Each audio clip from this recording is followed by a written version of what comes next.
Theresa May tells us she has concluded the negotiations for a deal with the EU. The statement of political intent she and the EU 27 agreed is the result of nearly 2 years of work. We're told by Mrs May and her loyal supporters that this is a deal that delivers Brexit. We're told by the EU that this is the only deal on the table. Indeed, some of the language from President Juncker was rather harsh and almost threatening. Maybe the bar had closed early that day, but he was in a very bullish mood. So looking at the agreement, what has actually been agreed? The UK is to pay £39 billion to be released, even though this is not legally required by treaty or law. The UK has agreed to a transition period of several years, where we are still bound by EU laws and regulations. The UK has agreed to a backstop agreement tying us into trade rules and regulations that can only be got out of if both sides agree. One wonders why the EU would ever agree to release us from their rules, but it must be a mutual agreement. The UK has agreed to be bound by EU trade rules so that it's impossible to form our own agreements.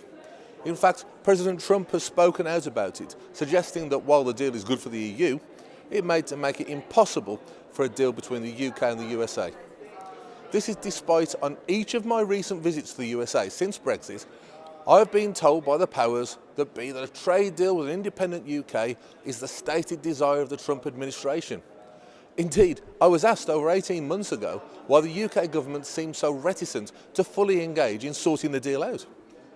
As a positive point, the UK is to be given theoretical control of its borders and immigration, even though the details are still vague.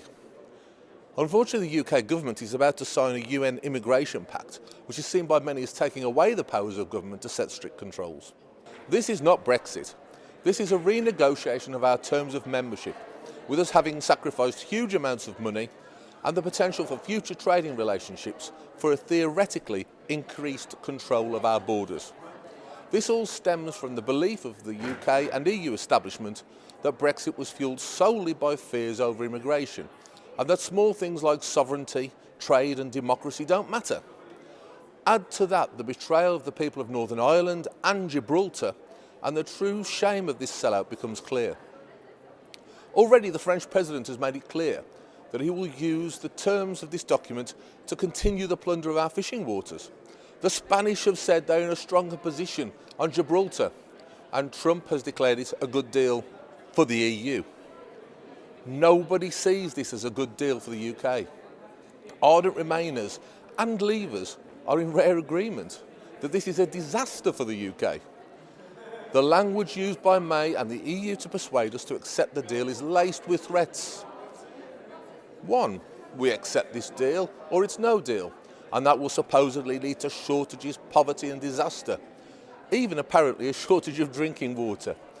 Having lived all of my life in the UK, the one thing I never thought we would have a problem with in our climate is drinking water. It's all scaremongering nonsense, of course. 2. We accept this deal or the possibility of a second referendum looms large. This cannot be acceptable. What would the question be this time?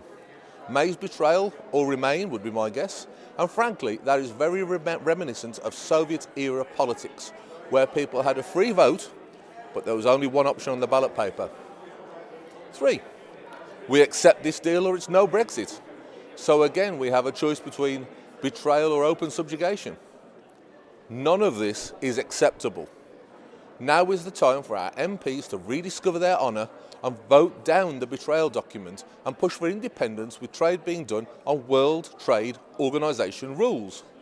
The referendum choice was simple: leave or remain. We chose to leave, and our politicians should make it happen. I can tell you that from here in the European Parliament, I will be doing all I can to fight this deal, and if it comes to a vote in this place, I will stand firm and say no. The UK and EU